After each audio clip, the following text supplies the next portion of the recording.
Mai come in questi momenti di incertezza e di paura siamo stati suggestionati dalle notizie e dai dibattiti che i giornali e la TV quotidianamente ci propongono. E mai come ora, di fronte a informazioni poco chiare, ci siamo chiesti dove stesse la verità. Gli scienziati hanno espresso i loro punti di vista, spesso contrastanti, e noi abbiamo cercato rifugio negli opinionisti, i quali hanno tentato di spiegarci la pandemia e in questi giorni anche la politica. Da tali confronti ne siamo usciti sempre più confusi e ancora una volta ci chiediamo: ma dove sta la verità? La verità è che ognuno interpreta le cose alla propria maniera e non è facile far collimare diversi piani di interpretazione, anche se proposti con la massima buona fede. Anche il Buddha si è cimentato in questa ricerca, arrivando alla conclusione che esistono due tipi di verità: la verità relativa o convenzionale e la verità assoluta o ultima. Credo che dobbiamo chiarire innanzitutto i concetti di convenzionale e assoluto. Convenzionale o relativo indica un concetto comunemente accettato da una o più persone, un accordo artificioso, privo di originalità e naturalezza, che viene passivamente seguito dai più come consuetudine.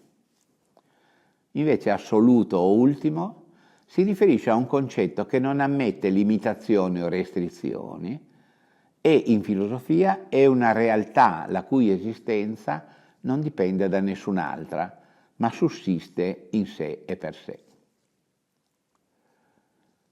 Poiché sia il convenzionale che l'assoluto sono concetti che si prestano a interpretazioni, ritengo più corretto definirli realtà anziché verità.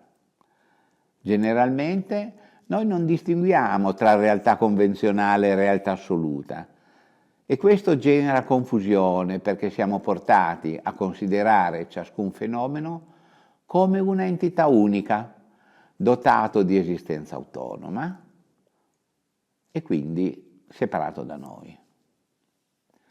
Secondo il buddismo, tutte le cose sono composte, senza esistenza autonoma, e vengono interpretate dalle nostre coscienze sensoriali secondo le convenzioni o come le emozioni ce le fanno vedere. Dunque, sono apparenza. E la loro realtà muta a seconda dei nostri stati d'animo.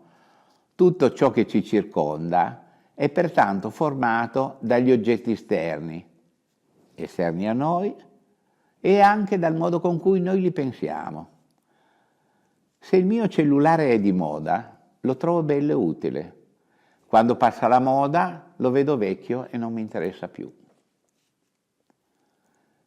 Anche le neuroscienze ci dicono che ciascuno di noi vive in una dimensione soggettiva, fatta di pensieri, in cui i fenomeni fisici e mentali coesistono e il mondo non è più una realtà esterna, bensì un contenuto della nostra mente. In questo contesto, la nostra mente coglie la realtà convenzionale e percepisce gli oggetti come se fossero esistenti di per sé, distinti da noi e distinti fra loro, tanto che ci attacchiamo alle cose considerandole dotate di una solida e reale entità. Effettivamente le cose hanno una loro realtà e non possiamo dire che non esistono, ma esistono per ciascuno di noi in modo diverso, perché le percepiamo secondo facoltà mentali, emozioni, modo di intendere puramente personali o soggettivi, che ci fanno vedere una rappresentazione degli oggetti, ovvero cosa gli oggetti rappresentano per noi, e non la loro vera natura, che è occultata dalle nostre emozioni. Infatti, la realtà convenzionale è detta realtà che ammanta, perché consiste nella realtà dei termini convenzionali con cui definiamo gli oggetti e non nella loro sostanzialità. Diciamo, la mia auto e non la vediamo come un agglomerato di plastica e metallo, il mio meccanico dice ferramenta, ma come una parte importante della nostra vita quotidiana, tanto che spesso alla nostra macchina diamo anche un nome. Dico la mia casa e non la penso come una struttura di mattoni, fino a quando un malaugurato crollo mi restituisce i mattoni, ma non la mia casa. Dico io e non so trovare questo io in nessuna parte del corpo. E a proposito di questo corpo con cui ci identifichiamo e che la pandemia ci fa temere di perdere, chissà se in tutti questi mesi abbiamo iniziato a curarlo un po' di più, anziché preoccuparci di ricoprirlo di capi firmati come facevamo in passato, giravamo rivestiti di etichette. La realtà convenzionale riguarda anche il modo con cui vogliamo apparire, velando, ammantando, nascondendo la nostra vera essenza e fornendo agli altri un'immagine di noi distorta e impura.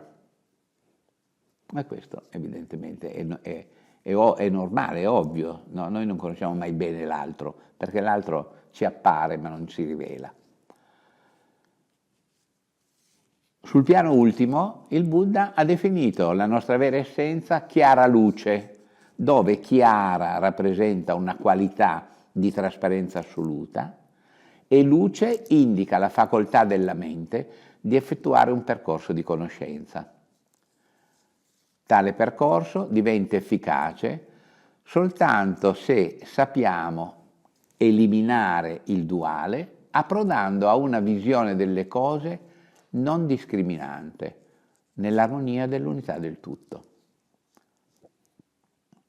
Anche se la realtà ultima non può essere completamente intesa dall'intelletto, la nostra mente si avvicina alla propria reale natura limpida e incontaminata solo quando, abbandonate le tendenze dualiste e i veleni concettuali, riesce a dimorare nel suo stato naturale di quiete che permette di penetrare la vacuità.